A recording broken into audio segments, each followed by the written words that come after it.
Sallallahu ala Muhammad Sallallahu alaihi wasallam.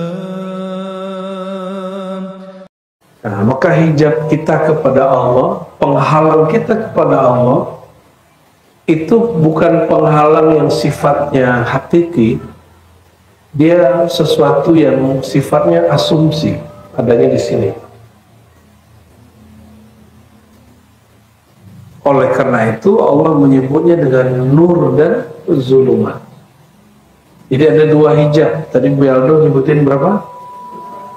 Hijab apa aja? Nur, zulumat. Nah, ini perhatikan. Hijab nur, cahaya, contohnya hijab ilmu dari kesolehan. Maka pernah lihat orang berilmu sombong? Itu dia lagi terhijab. Ilmunya menjadi hijab, tapi bukan hijab. Jadi ilmu itu cahaya, tapi membuat dia terjebak pada kegelapan. Hijab ilmu itu hijab cahaya, bagus. Orang berilmu itu paling disuka oleh Allah SWT. Tapi jika dia berilmu membuat dia sombong, maka cahayanya langsung berubah jadi gelap. Ibu-ibu ini saya husnuzon, insya Allah rajin tahajud. Ya, betul. Semoga ya. Ada sih wajahnya beberapa suka tahajud, ada yang suka main handphone doang malam hari.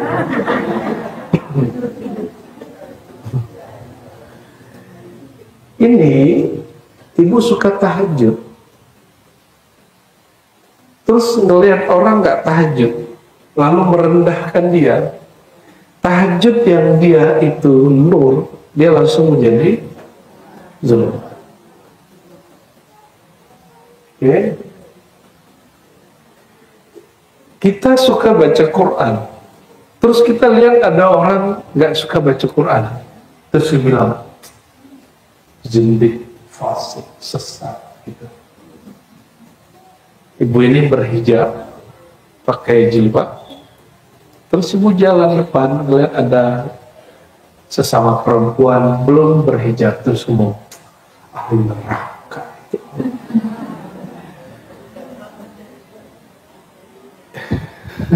Ngeri juga orang beragama itu ya. Jadi orang beragama dengan agama beda. Agama itu suci, tapi orang beragama orangnya belum tentu suci. Oke?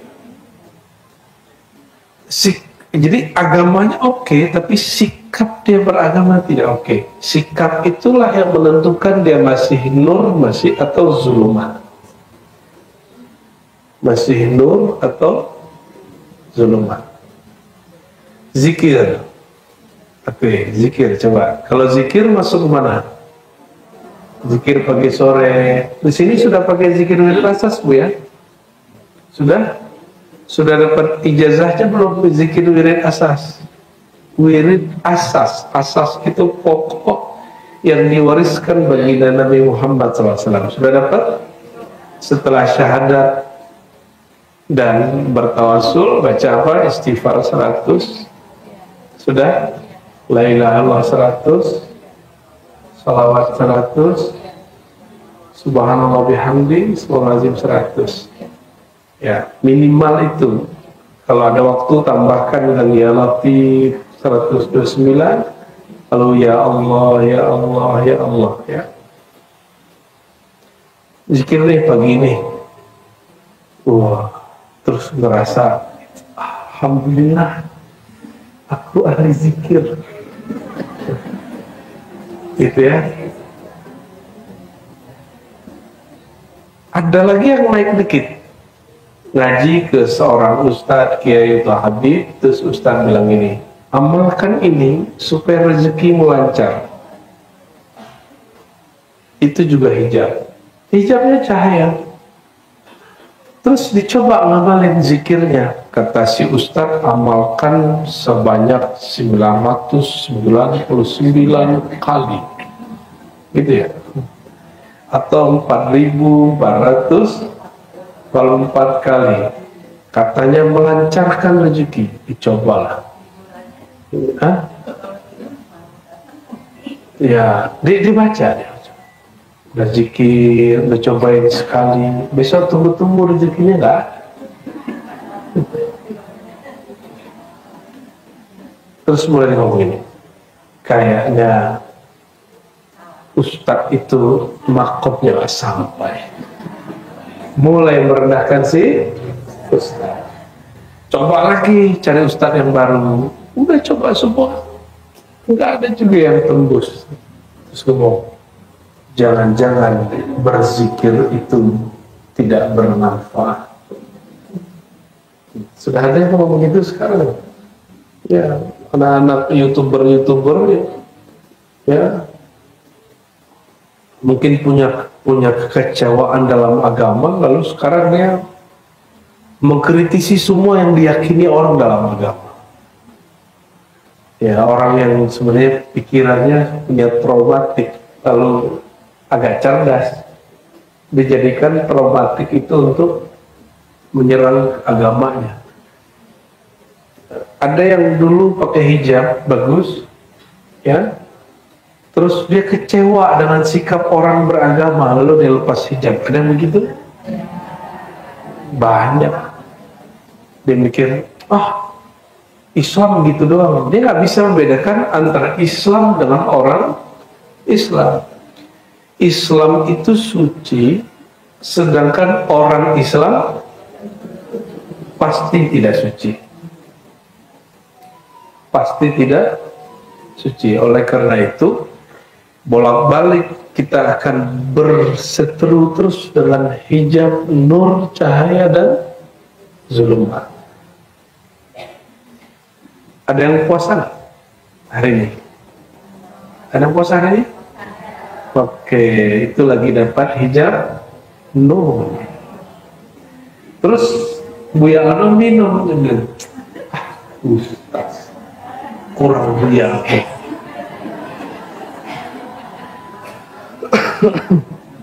Ya minum. Iya, pantesan Ustaz nggak tembus. Dia kurang puasa. Allahumma sholli. Ya Buya ini kurang tembus. Allahumma sholli wa sallim wa barik. Nah, sekarang kita cari di Quran, ya, kalimat zulumat dan nur.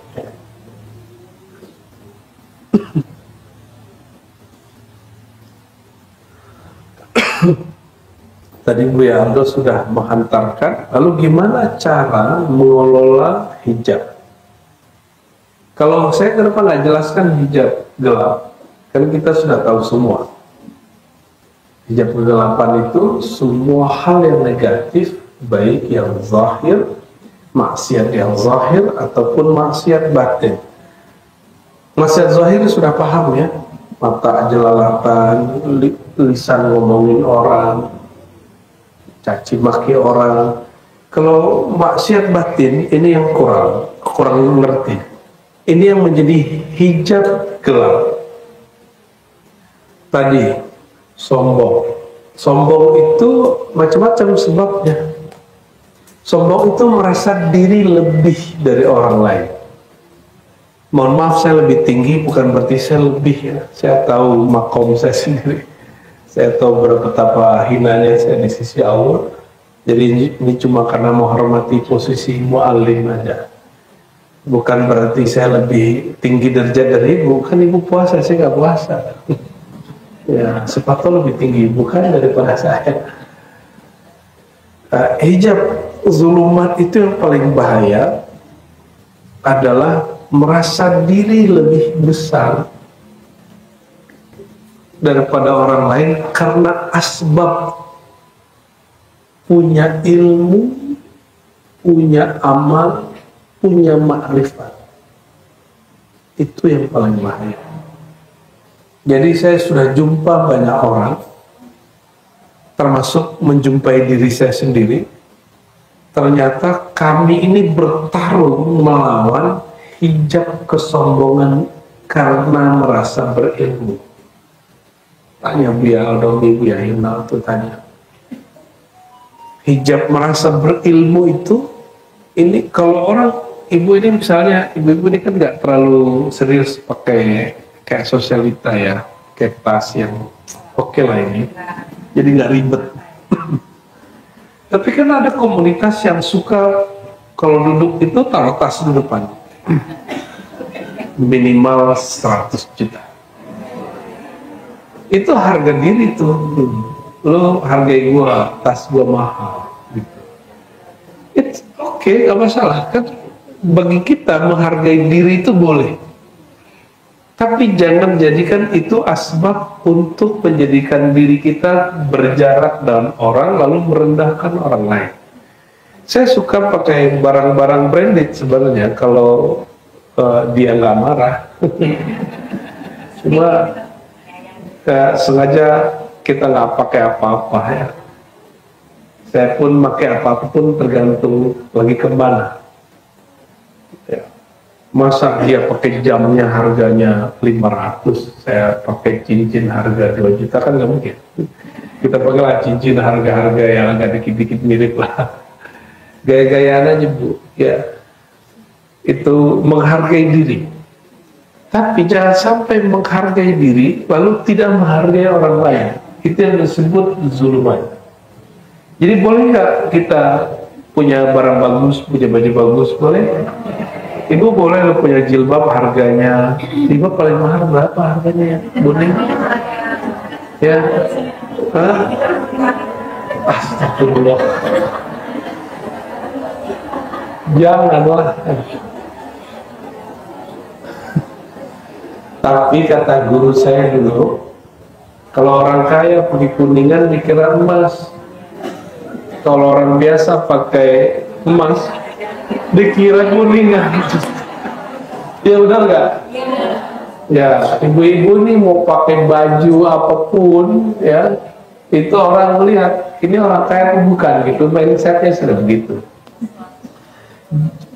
Merasa diri lebih itu asbabnya banyak. Dan asbab yang paling bahaya, sebab yang paling bahaya merasa berilmu. Turunannya merasa beramal.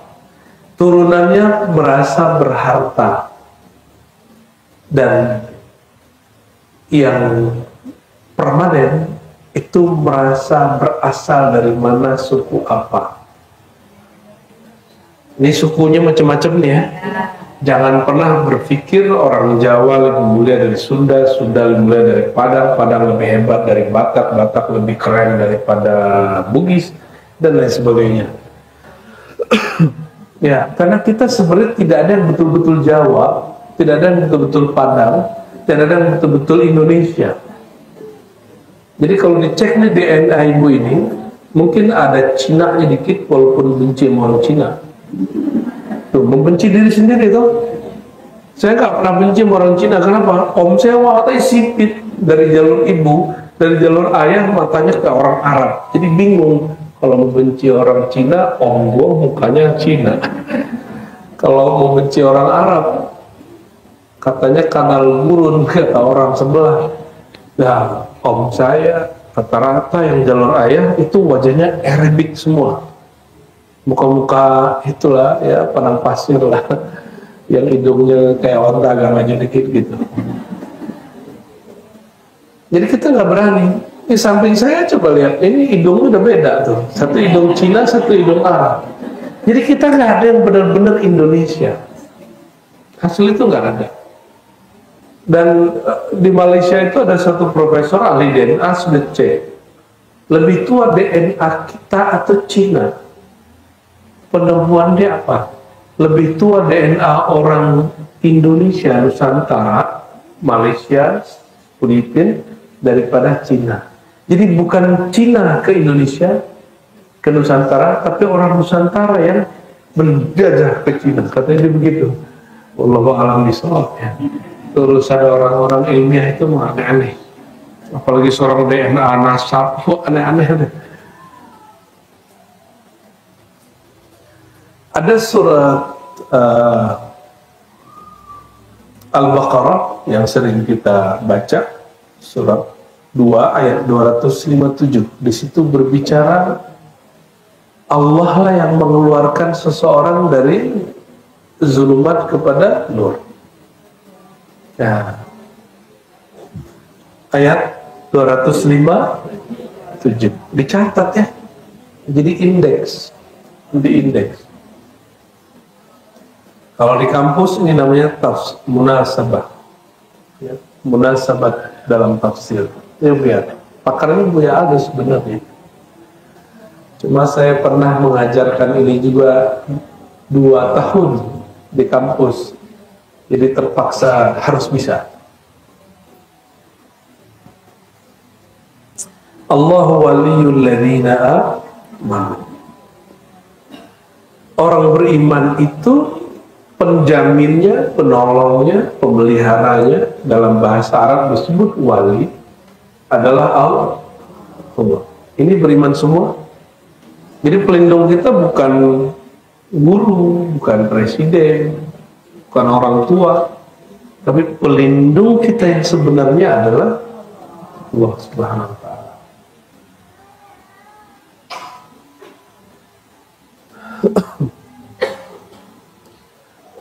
Apa zikir Allah waliyul ladzina amanu? Zikirnya hasbunallah wa ni'mal wakil. Ni'mal maula boleh, tapi itu penutup. Jadi zikirnya berapa kali? Kalau yang pendek cukup 7 kali, tapi kalau yang lengkap versi Imam Syadzili itu 450 kali sekali duduk. Dikit itu, Bu. Ibu bisa wa-waan setengah jam, itu cuma 15 menit, itu nggak nyampe. Hasbunallah ni'mal wakil, hasbunallah ni'mal wakil. Itu wirid zikir Sayyidina Ibrahim saat dia dibakar oleh Namrud. Itu api nggak padam-padam 40 hari. Ini mau padam, dibakar lagi, mau padam, dibakar lagi. Ketika Sayyidina Jibril mengatakan, "Hai Ibrahim, maukah kamu aku bantu?" Jadi Jibril ini nggak boleh berbuat kalau nggak dapat perintah. Apa jawaban dia? Cukuplah Allah pelindungku. Hasbi Allah wa ni'mal wakil. Nah, penutupnya baru menzikirkan ni'mal maula wa ni'mal maula wali, sama. Sebaik-baik pelindung. Jadi ibu ini tidak dilindungi suami, yang melindungi Allah. Nah, nur Allah yang ada di suami itu yang melindungi kita, bukan si suaminya. Ya. Allah waliyul ladzina amanu. Ya. Yukhrijuhum, dialah Allah yang mengeluarkan orang-orang beriman minaz zulumat ilan nur, dari hijab gelap, hijab sombong kepada hijab tawadhu. Jadi tawadhu itu juga hijab. Dari hijab kejahilan kepada hijab ilmu. Hijab malas kepada hijab rajin beramal. Hijab lalai kepada Allah jadi hijab berzikir. Oke? Dari hijab tidak kenal Nabi jadi kenal dan cinta kepada Nabi Muhammad SAW. Ini pertanyaan, Nabi Muhammad itu dengan Allah langsung atau masih terhijab? Langsung atau masih terhijab? Nabi masih terhijab. Langsung, emang Nabi langsung? Tuh, kan? Saya minum dulu ya. Gimana, Bu? Langsung atau terhijab? Apa nih? kolagen. Berbahaya. Hampir tergoda, ya. Bismillah.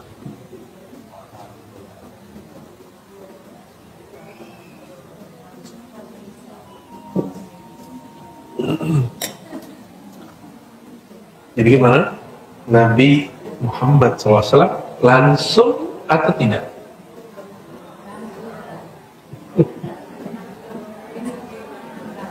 Langsung. Benar. Ya, Isra Mi'raj langsung ketemu emang. Oke. Nih, hijab itu saya tambahkan. Salah satu mana hijab itu jarak. Salah satu mana hijab jarak. Di surat An-Najm, nah ibu coba lihat ya. Surat An-Najm.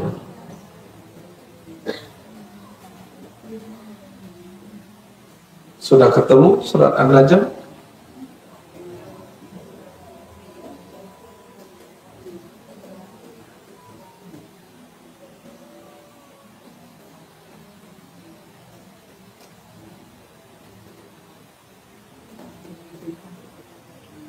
Sudah ketemu surah An-Najm?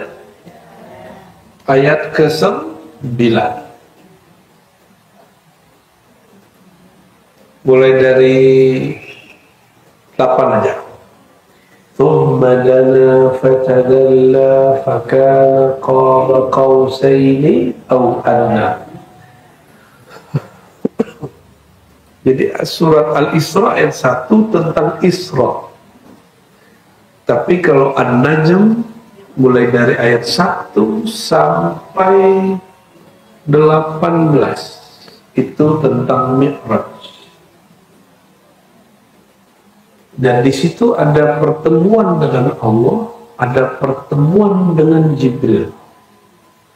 Ya. Jadi ini mengurai perdebatan ahli tafsir apakah ketemu Allah, melihat Allah atau melihat Jibril. Yang tepat melihat Allah lalu melihat Jibril.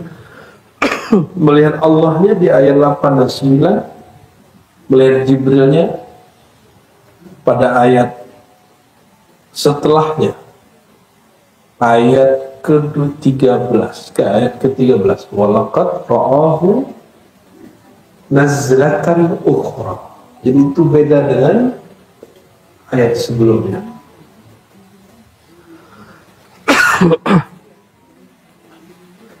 Coba terjemahannya apa? Tsumma dana fatadalla fakana qaba qausaini adna. Apa terjemahannya? Lalu dia mendekat, fatadalla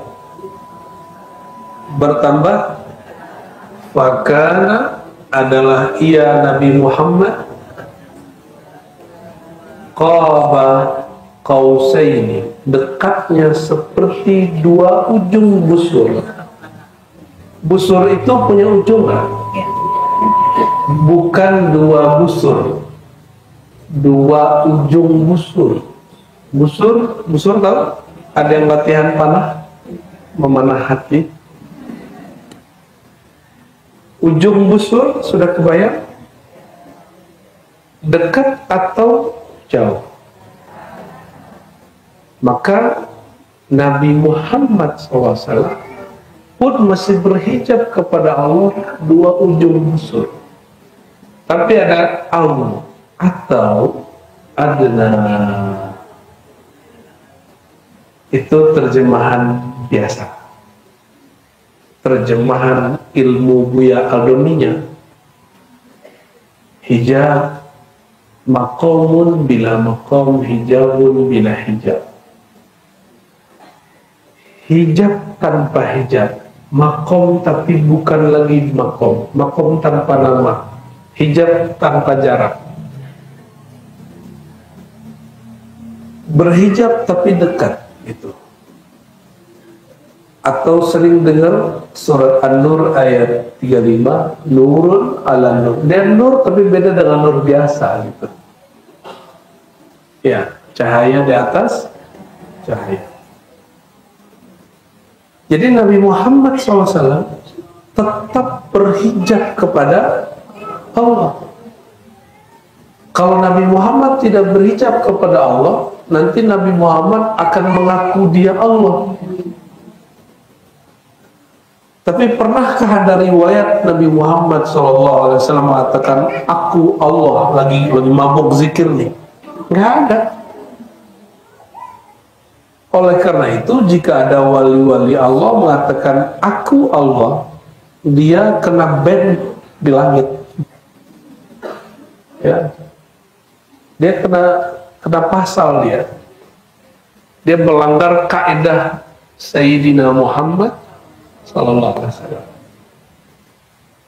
Nah, maka sebaik-baik marifat Sayyidina Muhammad sallallahu alaihi wasallam. Sebaik-baik syariat Nabi Muhammad sallallahu alaihi wasallam. Jadi selevel Nabi masih berhijab. Apalagi kita. Hijabnya Nabi hijab nur. Hijab apa? Nur. Hijab cahaya. Oke? Hijabnya Nabi Muhammad SAW. Tapi hijabnya para nabi yang lain bisa jadi tidak nur, seperti Nabi Khidir membunuh anak kecil. Membunuh itu salah atau benar? Tapi perhatikan, kadang-kadang zahirnya hitam, batinnya putih. Kelihatannya dia cahaya, padahal aslinya kegelapan. Dia cahaya tapi bukan dari nur, tapi dari nar. Paham? Nar itu api. Jadi banyak kesolehan itu bukan dari nur. Dia terang tapi berasal dari nar. Maka semakin soleh, semakin sombong, semakin kuat ngajinya, semakin kasar dia beragama. Semakin kuat ngajinya, semakin galak sama lakinya. Semakin dia ngaji, semakin dia kemudian marah-marahin anaknya kalau nggak sholat.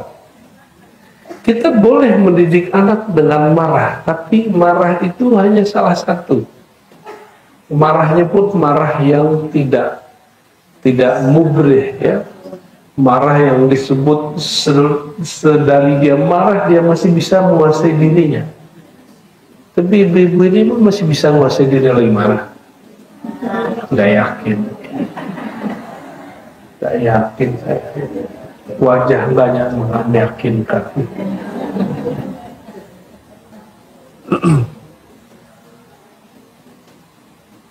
Maka selevel Nabi Muhammad SAW masih berhijab, dan hijab terdekatnya itu disebut hijab kehambaan. Maka di sini di Quran ini di surat An-Najm ada lafaz hamba. Coba saya lagi mau main kuis sama ibu, cari kalimat hambanya di surat An-Najm mulai dari ayat 1 sampai 18. Kalau Al-Isra kan udah jelas ayat 1, subhanalladzi asra bi abdihi. Coba cari ayat 10, gampang tuh habis baca ayat yang tadi. Fa'auha ila abdihi ma auha. Jadi ini dalil bahwa yang dia dekati itu Allah, bukan Jibril. Kenapa? Karena Allah lah yang betul-betul mewahyukan. Fa'auha ila abdihi.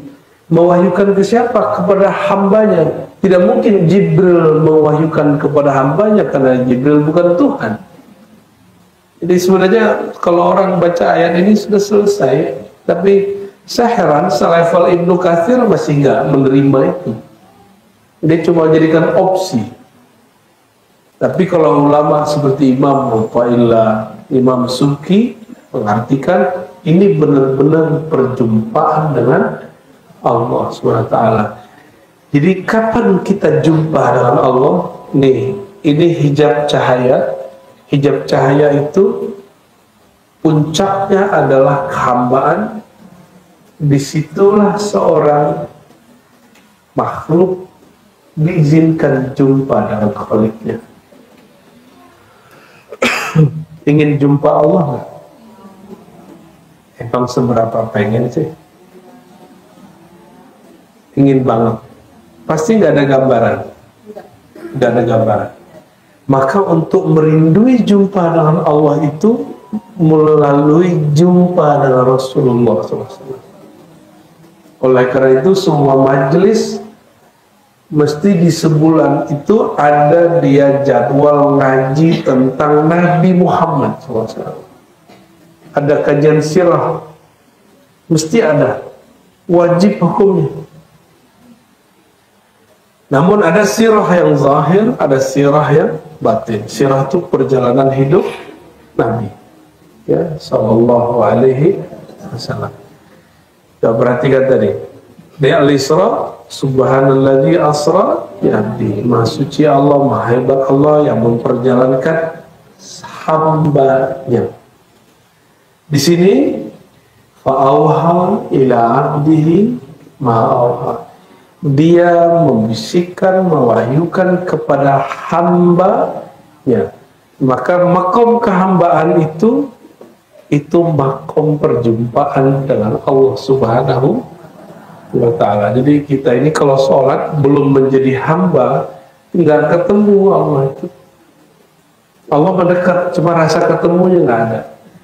Jadi kalau orang-orang nanya, apakah ajaran Nabi tentang ihsan, Islam, iman, ihsan? Ihsan itu ketika seseorang menghambakan diri, saat itulah dia berjumpa dengan Allah Subhanahu wa ta'ala.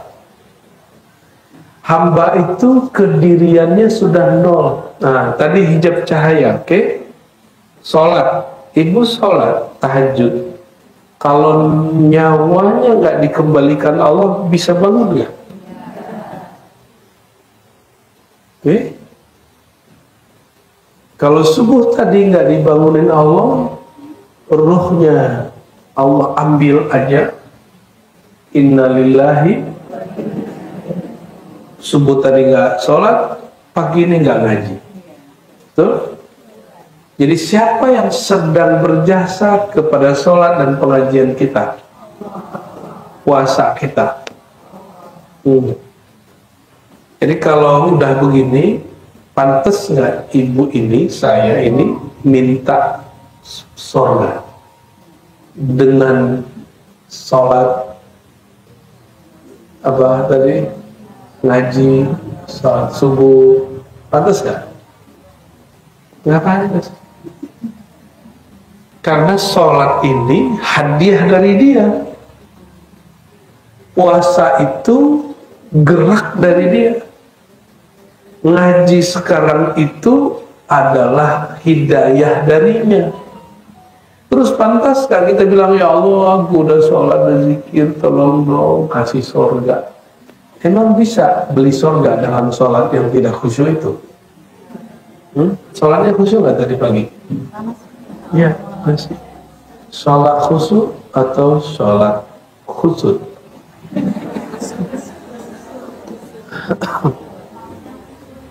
Tapi lebih baik khusud daripada tidak sholat sama sekali. Sama dengan ibu ngomong ini, biarlah makan tak berbumbu daripada tak makan sama sekali. Cuma betapa bodohnya itu dilakukan bertahun-tahun. Membiarkan diri makan tanpa bumbu bertahun-tahun. Itu orang zuhud atau orang kolot? Orang bodoh atau orang pintar? Dia biarkan dirinya terpapar, tidak merasakan kenikmatan sama sekali. Dan kita membiarkan diri kita sholatnya nggak nikmat sekian tahun itu. Katanya innallaha ma'as-sabirin.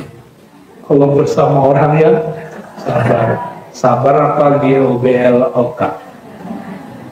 Ibu nanti bisa pergi umroh kalau digoblok-goblokin lebih ini. Ya, sakti juga tuh dia. Sakti itu. Dia bilang, kamu goblok, langsung dia umroh besok. Hebat ya. Ibu ini doain 1000 kali juga belum berangkat besok. Itu zulumat. Itu zulumat, tapi dalamnya cahaya. Itu zulumat, itu gelap. Ngomongin orang goblok itu jahat. Tapi ada orang jahat, isinya baik. Ibu ini kan bibirnya kelihatan nih, ada yang ngomongnya pedes, tapi hatinya baik. Saya lagi menghibur ibu-ibu. Ya, ketika ngomong itu pedes, tapi dia jadi obat. Dia pahit jadi obat, pedes jadi penambah selera makan. Itu kata bapak-bapak menghibur diri, kalau tidak ada kamu yang pedas, hidupku terasa tidak nikmat, seperti makan gak ada sambal. Allahumma sholli. Hidup yang begitu ya. Jadi ketika kita melihat orang melakukan sesuatu, jangan dipandang, dihukumi langsung dengan pandangan mata. Coba mulai melihat orang dengan 2 kacamata sekaligus. Siapa tahu orang soleh ini dalamnya nipu. Siapa tahu orang yang alim ini ternyata di dalamnya serigala. Dia ilmunya alim, tapi ngajak orang bunuh-bunuhan, teroris. Dia alim, tapi ternyata ilmunya bikin jamaahnya sombong. Ini ibu ini, alhamdulillah kan sekarang sudah gabung ya. Oke ya. Ini tanda Buya Aldomi dan Buya Asfi dan lain-lain itu berhasil ngajarnya. Tapi kalau nggak berhasil gimana? Kalau lagi majelis di sini terus ngeliat majelis yang Kausar gini. Tuh manhajnya nggak benar. Tuh alirannya nggak sahih itu. Tapi kalau kita ngeliat, oh masih ada orang ngaji, alhamdulillah. Jadi ada orang yang hijrah, terus dia jadi soalnya jadi jingkrang, terus berjenggot dan segala macam. Masih mending daripada dia. Ya, alhamdulillah kita bilang gitu. Kenapa? Siapa tahu kayak aku dulu berproses, nanti kita bujuk guru, nanti dia ilmunya lama-lama celananya turun lagi gitu, sesuai dengan tensinya turun.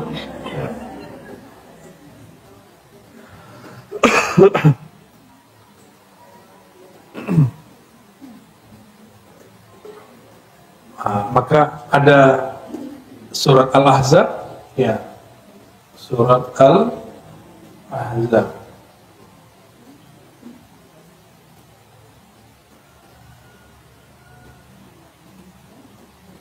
Sebentar, ayatnya saya bacanya manual soalnya.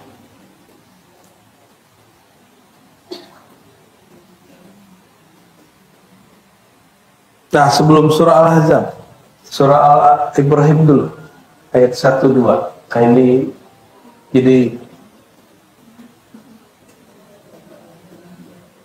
prinsip pertama untuk mengelola nur dan zulmat itu ada di surah Ibrahim. Alif Lam, Alif Lam Mim, Alif Lam Ra, Alif Lam.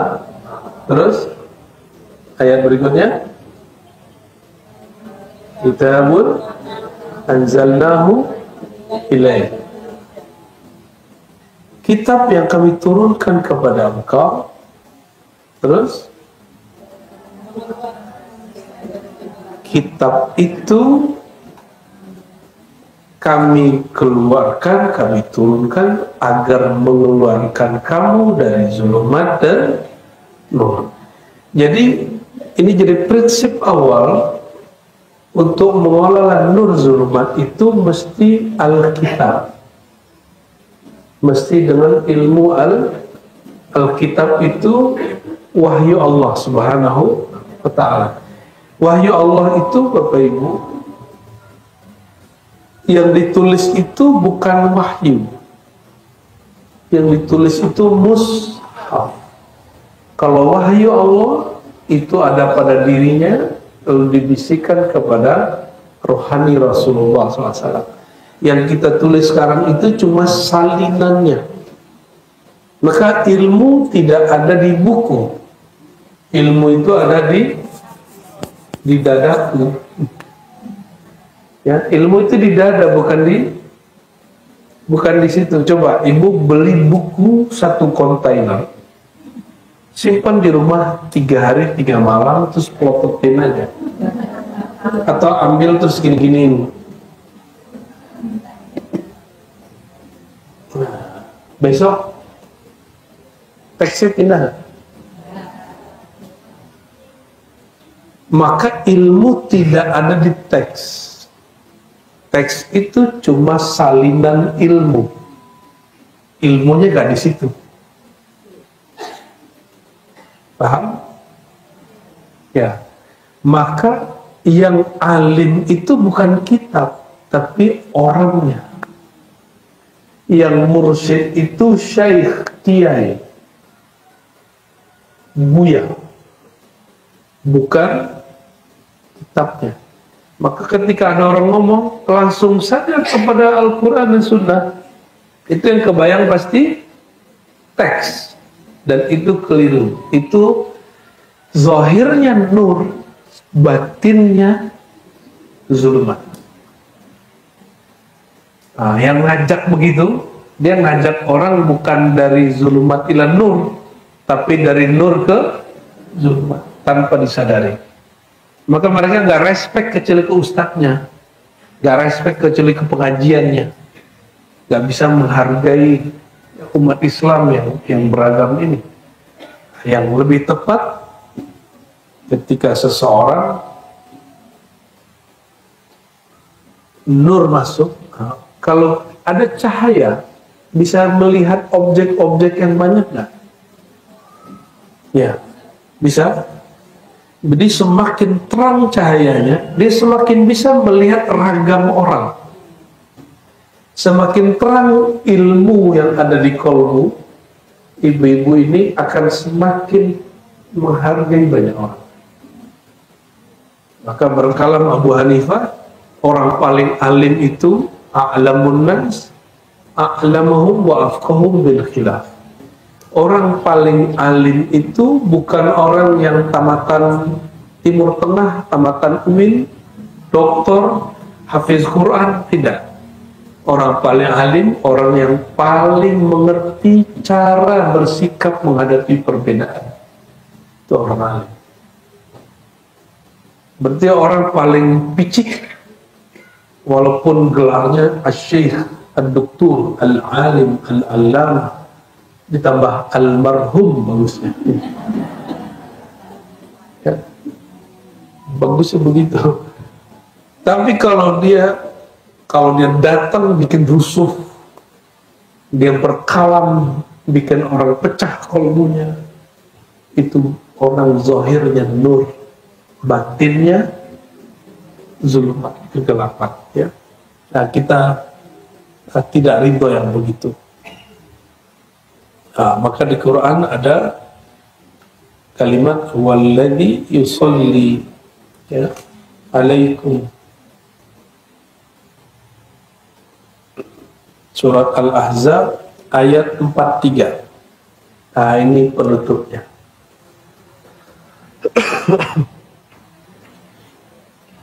Walladzi yusolli alaikum, dialah yang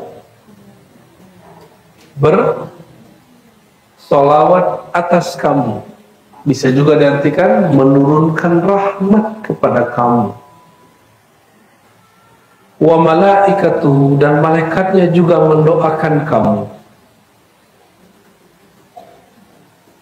Liyukhrijakum, rahmat Allah itu, jadi semakin turun rahmat di kolbu, semakin orang itu keluar dari zulumat ilan nur, liyukhrijakum minaz zulumati ilan nur.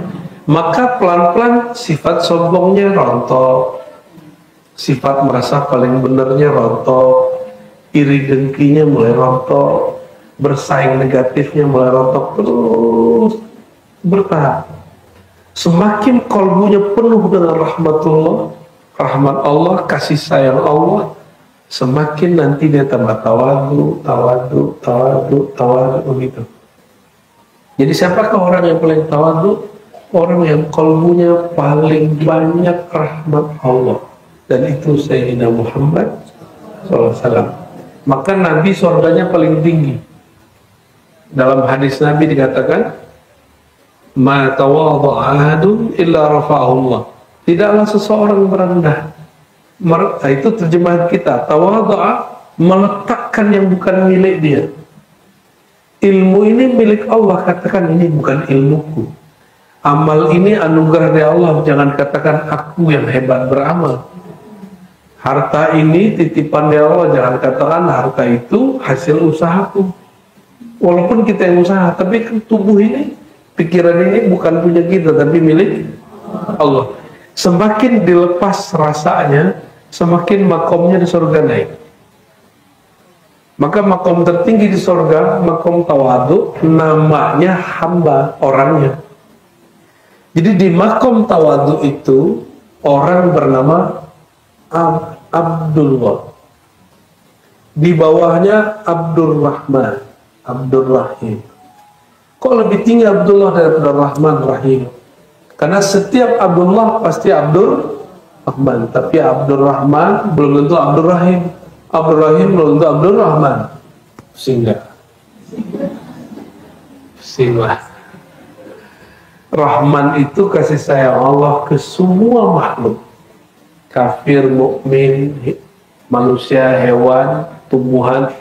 Ini dapat nafas nggak dia? Dapat rahmat Allah? Itu Rahman. Orang yang nggak sholat pagi tadi masih bisa nafas hari ini, masih bisa makan hari ini, dia sedang dapat rahmannya Allah.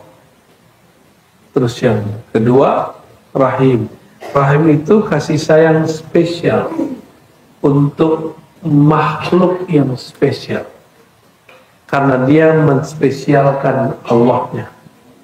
Maka disebut Rahim. Rahim. Kalau Abdullah, dia mencakup Abdurrahman, Abdurrahim. Kependekan Abdullah itu Abduh. Subhanalladzi asra bi abdihi, abduhu abdihi sama.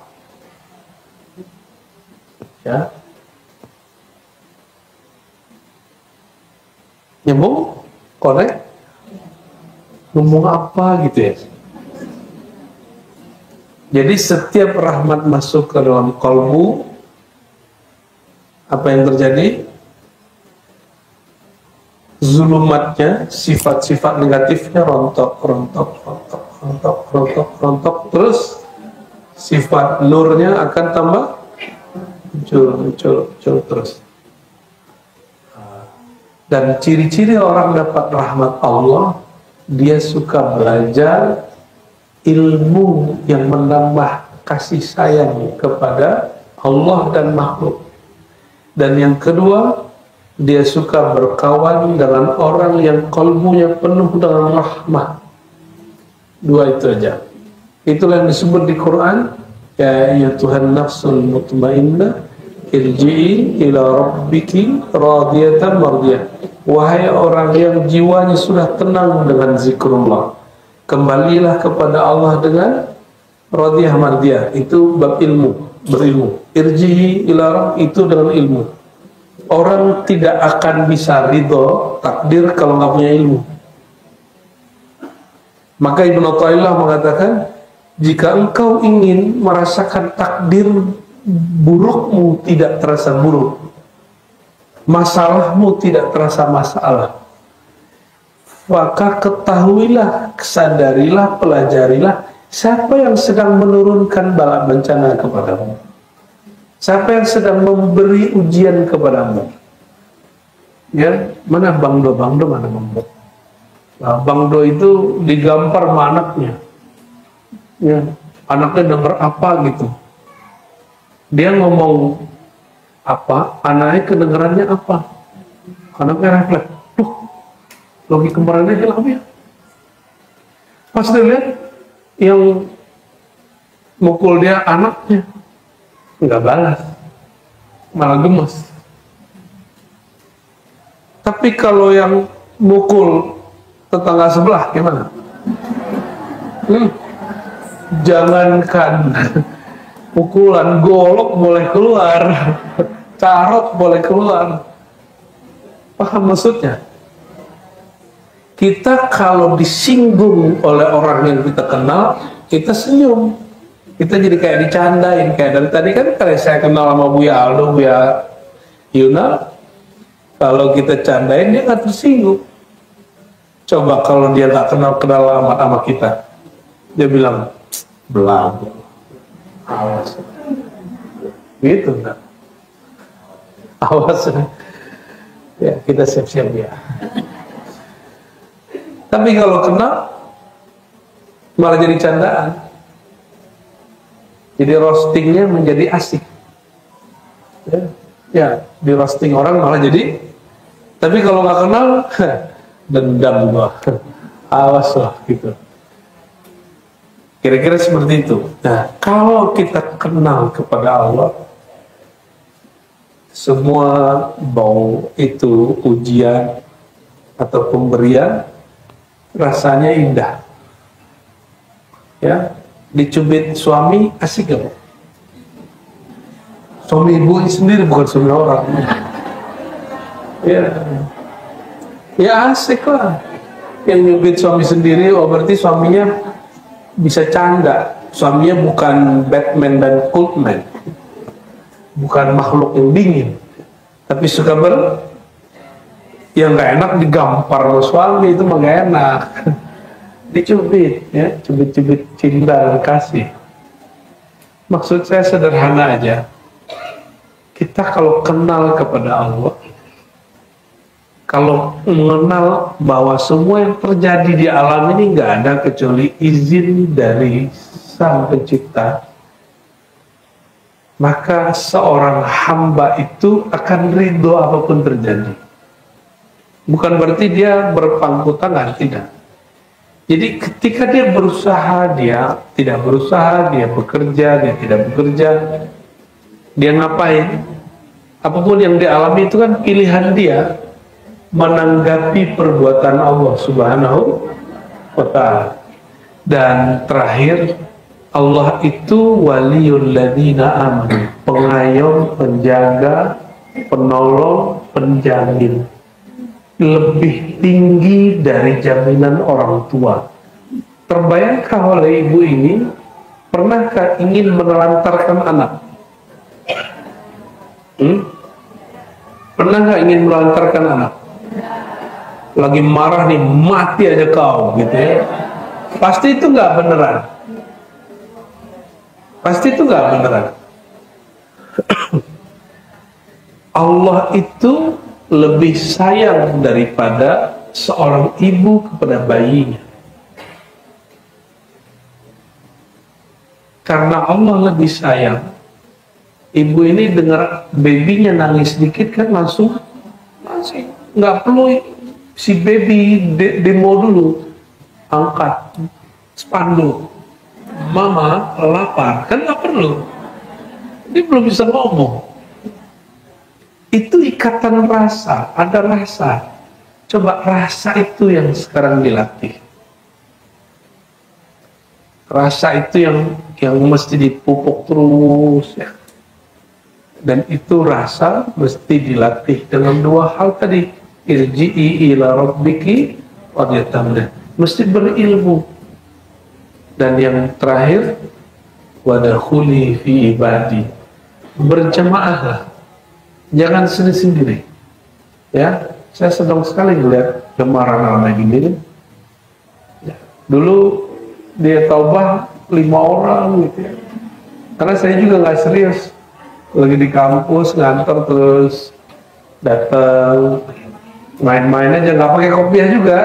Ini kan lagi soleh aja nih pakai kopiah begini.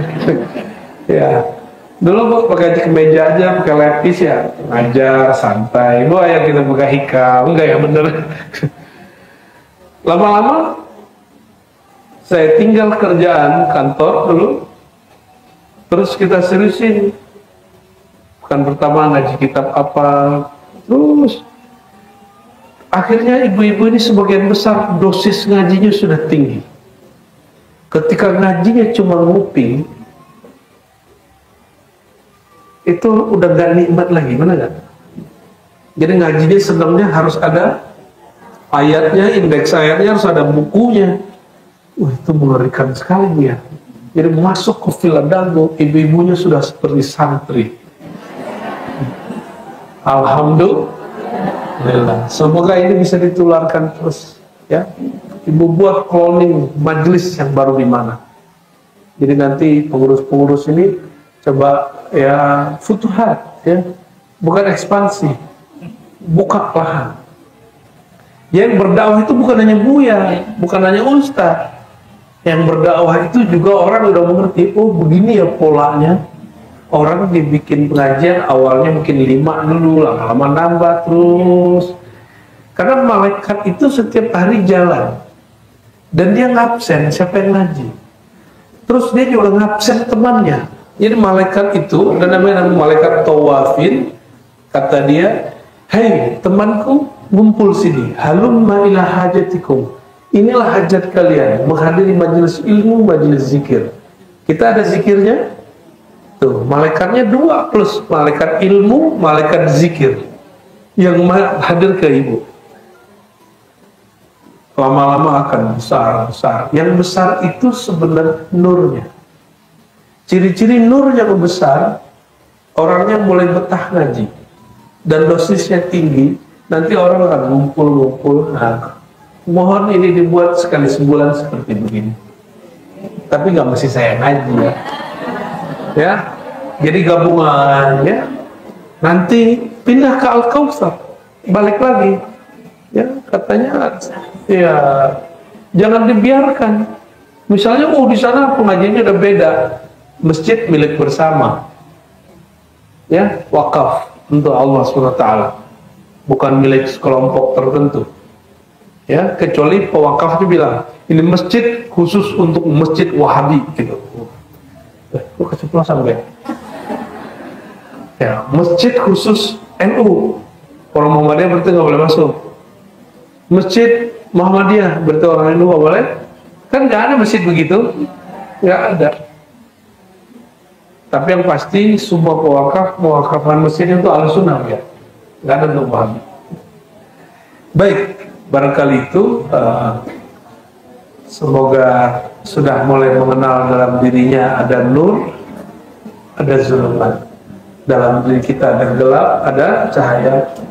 Dan yang paling pasti dari kesimpulan ini, tidak mesti cahaya itu dalamnya cahaya. Bisa jadi kegelapan, tidak mesti kegelapan itu dalamnya gelap. Siapa tahu itu awal dari cahaya. Maka kalau taat jangan sombong, kalau maksiat jangan putus asa. Kalau melihat orang taat jangan langsung dipuji, melihat orang maksiat jangan langsung dihina. Siapa tahu taat kita, taat dia, taat terakhir. Setelah itu kita maksiat sampai mati. Siapa tahu orang-orang yang maksiat hari ini itu maksiat terakhirnya. Atau kalau kita maksiat hari ini jangan putus asa, siapa tahu itu maksiat terakhir kita. Setelah itu Allah arahkan kepada ketaatan. Amin ya rabbal. Na'udzubillahi minasyaitonir rajim. Bismillahirrahmanirrahim. Allahumma ya Rahman ya Rahim ya Karim ya Azim. Ya man ja'ala an-nur waz-zulumat. Ya waliyalladzina amanu akhrijna minaz-zulumati ila an-nur. Wa shalli 'ala an-nuril anwar. وصلي على النور الأكبر وصلي على النور الأول سيدنا محمد وعلى آله وصحبه أجمعين. Allahumma ya Allah yang menciptakan cahaya, sumber segala cahaya, yang menciptakan kegelapan, dan yang menghapus semua kegelapan. Ya waliyana, ya Allah yang mengayomi kami, yang menciptakan kami, yang menjaga kami, jagalah diri kami dari zulumat, dan jangan jadikan nur di hati kami, nur di jiwa kami menghantarkan kepada zulumat.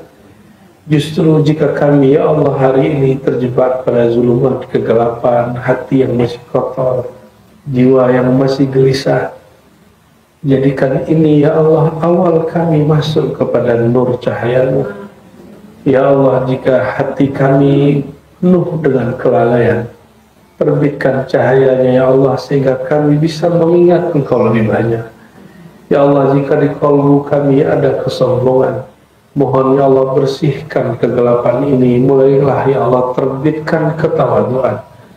Allahumma ya Allah akhrij min qulubina al-ghafalah wal jahala bihaqqi Sayyidina Muhammad sallallahu alaihi wasallam. Ya Allah, bersihkan hati kami dari semua penyakit hati. Keluarkan kami ya Allah dari semua hal yang Engkau tidak ridai menjadi hal yang Engkau ridai. Jadikan kami orang yang layak terpanggil dalamnya ya Tuhan nafsul mutmainnah. Wahai jiwa yang tenang, jadikan diri kami adalah jiwa-jiwa yang tenang, jiwa-jiwa yang radiyah mardiyah, yang ridha kepada takdir-Mu, kehendak-Mu, dan kami pun diridai oleh-Mu. Allahumma ya Allah idfa' darajatina indaka. Ya Allah, izinkan ya Allah angkat derajat kami di sisi Engkau. Ya Allah, irfa' annal hujuba. Ya Allah, izinkan hijab-hijab yang negatif terangkat dari kami, dan hijab-hijab cahaya kami menghantarkan kepada hijab terdekat dengan Engkau, yaitu Sayyidina Muhammad sallallahu alaihi wasallam. Allahumma arhamna warham walidina. Ya Allah, sayangi kami, sayangi keluarga kami, sayangi orang tua kami, sayangi anak keturunan kami, sayangi semua orang yang hadir pada pagi dan siang ini, sayangi orang-orang yang berniat ingin mengenal Engkau, dan ya Allah hidupkan kami dalam mencintai Engkau, wafatkan kami dalam merindui perjumpaan dengan Engkau. Amin ya rabbal alamin. Wa sallallahu ala sayyidina Muhammad wa ala alihi wa sahbihi wa baraka wa sallam. Alhamdulillah rabbil alamin.